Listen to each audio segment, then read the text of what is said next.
السلام عليكم ومرحبا بكم في قناة مطبخ ام يمينة. اليوم ان شاء الله غادي نحضر معكم حلوه اقتصاديه وهشيشه ولذيذه. كتجي البنه ديالها بحال حلوه براونيز تماما بنكهه الشوكولات لاصحاب عشاق الشوكولات. كتكون طريقه سهله التحضير، كتوجد في 10 دقائق. غادي ندوزو المقادير وطريقه التحضير.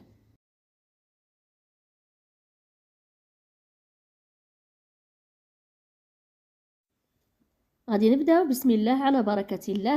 نحتاج معلقه كبيره ديال العسل، حبه ديال البيض، 3 كبار ديال الكاكاو المر، عندي كاس قل ربع ديال السكر كلاصي، كاس قل ربع ديال النشا اللي هي مايزينا، 3 معالق كبار ديال زيت المائده، 125 غرام ديال الزبده تكون مذابه، ساشي ديال الخميره ديال الحلوه من فئه 7 غرام او 8 غرام. صافي عندي الفرينه على حسب الجمع. غادي نجيب اناء، اول حاجه غادي نضيف فيها الزبده باش الحلوه ديالنا كتجي هشيشه، وغادي نضيف العسل ونضيف بيضه ونضيف 3 المعالق ديال الكاكاو و3 المعالق ديال الزيت النباتيه، ونضيف مايزينا والسكر كلاصي.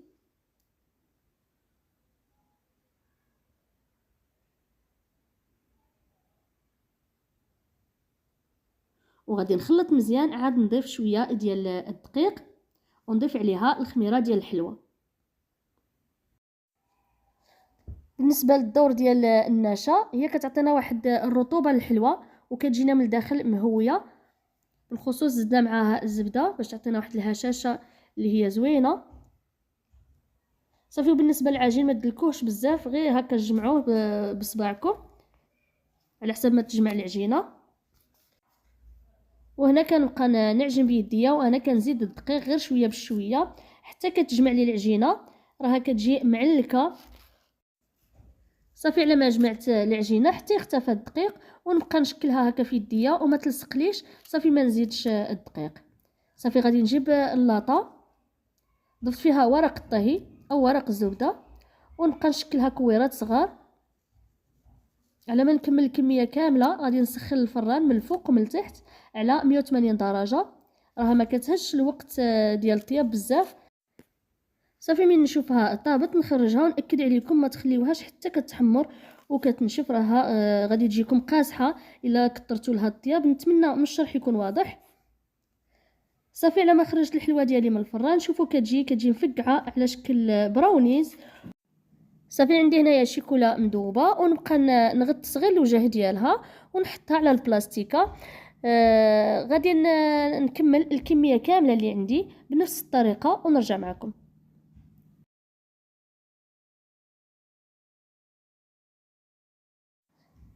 كما راكم تشوفوا هذا هو الشكل النهائي. كتجي معلكه من الداخل وكتجي فيها واحد المذاق خطير، وبالخصوص فيها الزبده والنشا عطاوها واحد الهشاشه وفي نفس الوقت معلكه.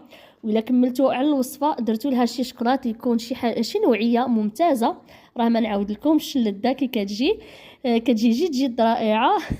علمتوا لي هاد جد رائعه، كتكون تقولوها لي بزاف في الكومونتيرات، وحتى انا علمتوها لي وليت كنقولها بزاف.